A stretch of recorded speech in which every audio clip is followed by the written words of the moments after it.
Hey, what is up YouTube? This is Platinum Point and I'm here to bring you guys yet again another Weiss Schwarz deck profile. This time we're going to be discussing that time I got reincarnated as a slime post-banlist. So I hope you guys like this video. Don't forget to rate, comment, and subscribe, and stay tuned. So before we go into this deck profile, I just wanted to discuss my thoughts about the ban list. So in regards to slime, I know that we've been used to the standard 8 pants list for slime, and that is kind of what we were used to. And this is the first time we're actually going to be venturing into uncharted territory, because Japan doesn't even have slime hit yet on their ban list. So we're actually this is the first time slime has ever gotten hit in Weiss Schwarz history. So this is actually kind of going into uncharted territory. And I was scrolling through Twitter and I've been seeing a lot of people talk about how they would approach the deck by playing the 2-1 Muron instead of choosing the 1-0 Shizu. And when I was testing it out, I didn't really like that, because what made the 8 pants build such an oppressive deck was because you had 2 plussing combos that happened on back-to-back levels, on level 1 and 2. And even though the level 2 combo is good, it wasn't what really pushed the deck, in my opinion, further. What it did was it just was like a win more card that allowed slime to actually win more. But the essential combo that I feel like slime players should not be kind of like ignoring is the level 1 Shizu combo. That card is really good in the fact that it gives you free compression in terms of not just free compression, but free milling in terms of the level 1 combo. And when it does get reversed, you can selectively put it into memory whenever you need to. The reason why she's good is that she's a level 1 combo that is non-interactive, and it doesn't cost you stock to play her. Meanwhile, the Muron does refund herself with the climax combo.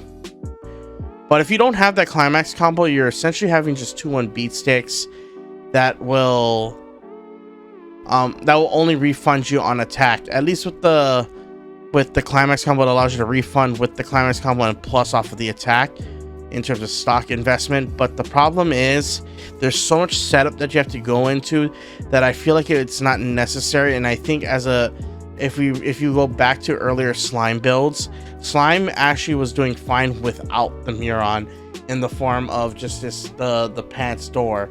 So when I was thinking about like what the new set has to offer for slime, I realized that you could just essentially just go back to the pants door build and you should be able to achieve pretty much relatively solid results. And I'm going to show you guys a deck list that you can run at your locals post-ban list, and it does run a lot of the new stuff, but it's just a lot more I think just a lot more streamlined, and I think it's a lot easier to pilot without having to worry about playing so many hand traps. I'm not hand traps. So many sorry, I was thinking Yu-Gi-Oh terms. Without playing so many consistency cards in order to get the 2-1 out. So without further ado, I'm gonna show you case the deck. So we're gonna start off with the level 0s. I'm playing 4 copies of the It's Delicious Melon. So I defaulted back to this one, since this is your best plussing level 0 for slime. You can run the Hakuro, but since we're playing the Shizu package, which means we're putting back the anti-magic mask events, we needed room to put in the Chloe's, and we had to cut out the Shuna Rickies because they don't plus you if you reveal events. Since we're playing events, we needed just to make sure that the plussings are all the level 0s utility kind of just seamlessly work together, and I defaulted to the Millum since this is your standard 3-5 chaser. Next, we play 3 copies of After the Battle Rimuru. So this is the Ricky that we go back to with this deck, because since we're playing the level 1 Shizu combo and the level 1 event, we wanted a Riki that can still give us the ability to level up early if we get punted to 0-6 and allow us to search for our Shizu combo seamlessly. So this is the Riki that I defaulted to, and honestly I feel like this is okay. This is actually the better Riki because it's more selective, and it's yellow for your level requirements. Next we play 3 copies of the Captive Wizard Muron. So I know previous builds of Door Pants Slime was running the Shuna Brainstorm, but because Slime introduces a new hexproof pairing with the Shuna and the Muron, in the form of, if you have these two in the back line, the Shuna gains the ability that your opponent cannot target any of your other demon continent characters with effects. So this is the only thing that they can target is the Shuna. And since Overlord is going to be very popular moving forward, we still need some way to handle that matchup. And the 2 cards that make Overlord literally struggle against us is these 2. Since, yeah, this is a search brainstorm, which is fine, but since we have hexproof and it's a 2k global, we're able to sustain lanes while at the same time prevent our opponent from breaking our board.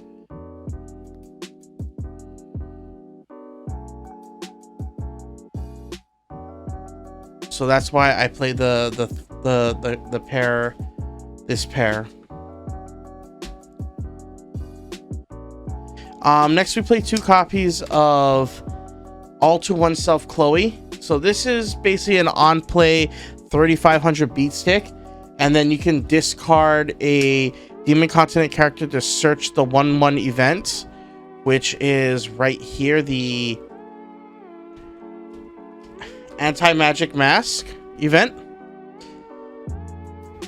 So if you forgot what Anti-Magic Mask event does, is basically you get to pay 1, shove this into memory, and search your deck for a demon continent character. So this is just free memory compression. And like if you're playing Slime, if you played old school Slime, you knew that this was kind of just your mandatory combination, because this was just free compression and you didn't have to worry about paying so much stock, especially now since the finishers that set 3 give us are very stock efficient. You don't have to worry about like just compressing so much in stock. You just need enough to land your level 3s and just land your board. So we play a 2-4 split. Next we play 2 copies of Head of the Monsters Rimuru. This is your Fukajiro of the deck. So when you have 2 or more other characters, it gains plus 1000, so it's a 2/5 beat stick. And then when it's sent to the waiting room, you can discard a card from your hand, reveal up to the top 4 cards of your deck, and choose a level 1 or higher from among them and send the rest to the waiting room. So to me, this is just your standard mill option and most decks do play it. And like my rule of thumb is you want to play this at between 2 to 4 copies, because you want to be able to see this in your hand and mill it whenever you need to, but you don't want to have too many where you're clogging with these, because you only just need it to hand fix and mill out your deck for pieces that you need. Next, we play 2 copies of the trial deck Rimuru Tempest. This is still probably one of the most broken utility cards in a trial deck. He has 2 on-play abilities. The first one is you reveal the top card of your deck. If it's a demon continent character, you can add it to your hand, choose a card from your hand and send it to the waiting room. So that's free hand filtering. And then the second effect is you discard a climax to salvage a character. So just overall generic hand filtering. Next, we play 1 copy of Child on the Inside Millum. So this is your level 0 bomb, and we only play this as a 1-of because you're mainly using her for the first effect, which is the pay 3 stock swap. And then lastly, one Last Journey Shizu. So she's your climax swapper for the deck. I prefer this over the other climax swappers because she also has the on attack ability. I could top 2 check, choose one, put it back to the top, and then send the other one to the waiting room. So this allows me to sculpt my triggers as well as do cheeky side plays with this card. And then moving on to the level 1s, we play 4 copies of Conqueror Flame Shizu. So she pairs again with this pants that allows you to, on attack, mill the top 2 cards of your deck and salvage a character equal to the total level of the cards milled. So if you mill 2 climaxes, you salvage a level 0, and then if you mill the level total of 1, you salvage a 1 or lower, 2 or lower if you milled a total of 2, 3 or lower if you milled a total of 3 in terms of level. So this is just your generic cigarettes combo, and it has the on reversibility. When this gets reversed, you reveal the top card of your deck, and if it's a demon continent or anti-magic mask, you can shove this into memory. So this is your other form of memory compression, and it's just overall a free plussing combo that's non-interactive.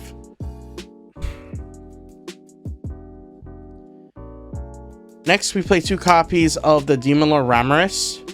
So this is just here because when he comes into play, you get to pay 1, choose a cost 0 character from your waiting room and free play it. And then at the end of your turn, if it's not reversed, you can put it into memory. So this card just allows you to basically get free compression and allow you to play out cards from your waiting room without expending cards from your hand to do so.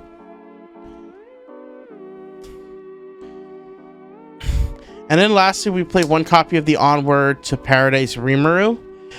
So this is a new level 1 that so happens to pair with the Dragonoid Millum. And what the Dragonoid Millum does is she's your essential clock kick. So what this Rimuru does is you get to discard a card from your hand and salvage the Dragonoid Millum from your waiting room through the effect called Bond. And when it comes into play, you can check the top 2 cards of your deck, rearrange them in any order, and then when your Dragonoid Millum comes into play, you can give that Millum 1500, and then you can put this card into your stock. So this essentially refunds 1 stock off of the Millum, while also allowing you to guarantee her effect, which is an on play, reveal the top card. If it's a demon continent character, burn 1.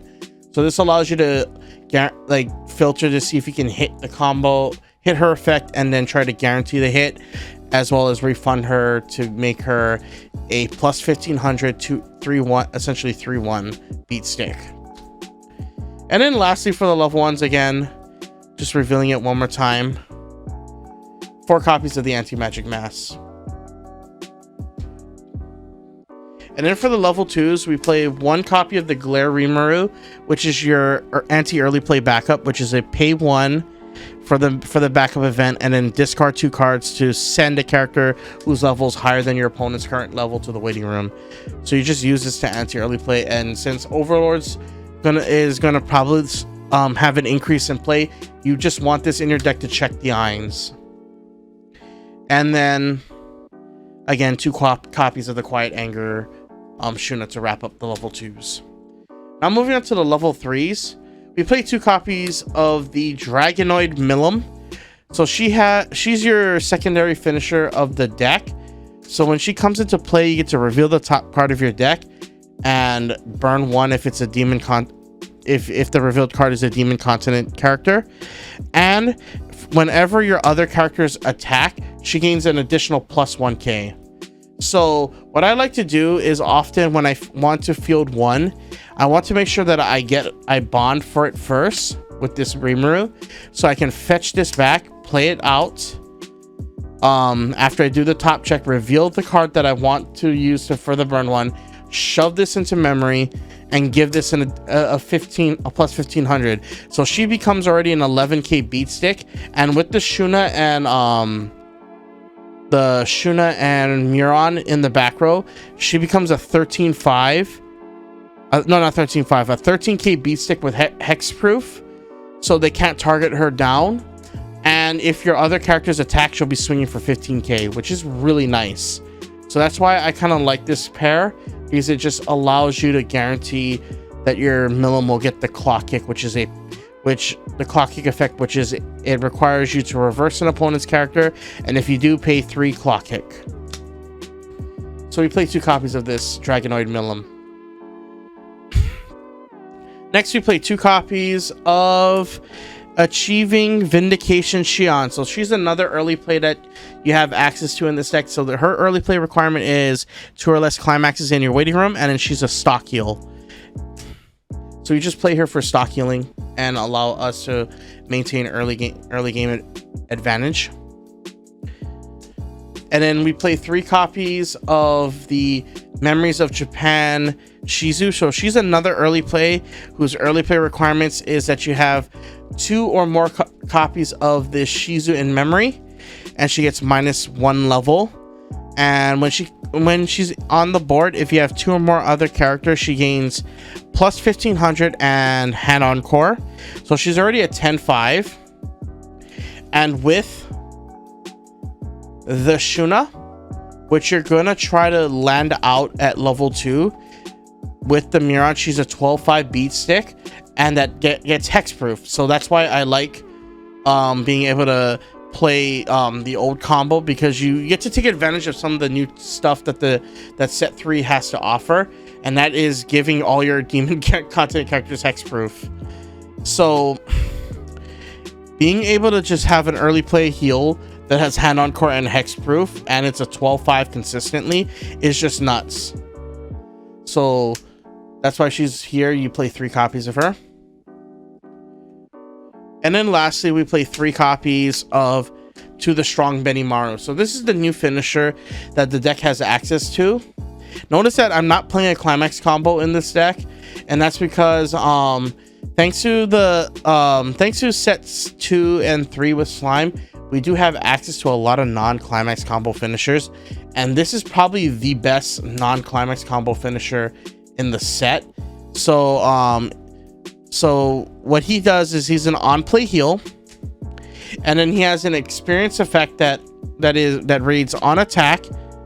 So long as you have the cards in your level that are yellow, red, and blue, it gains the ability to pay 1, discard 1, reveal the top card of your deck, and you get to burn 1 equal to the level +1.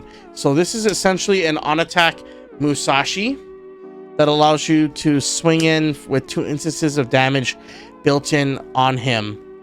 And what I like about him is that he's an on-play heal finisher that only requires you to pay 1 stock and discard 1 card in order to land the finisher. Hence why I decided to play Door instead of Pants, because you have to discard a demon continent character. And I don't mind playing an empty Door combo, just like how old Slime used to do, which was play an empty Door combo in order to just regain characters from your hand in order to discard them or play them out freely in order to maintain advantage. So I thought since Slime Volume 3 gave us a more cost-efficient finisher, I felt like since the ban list kind of restricts us from playing the Muron, we might as well go back to the Door Pants variant. And I feel like this has so much potential. I am going to be testing it, and I'm going to be doing more updates with this deck, because I do think like this deck has a lot of potential for success. And I think by what I do like about this ban list is that it kind of brought back some creativity for Slime, because not only is this build viable, there's other finishers that Slime has access to that could also be useful, and I do think it should be explored with time. But I think this is the one build I feel like is the best version for post-banlist. So I hope you guys like this deck profile.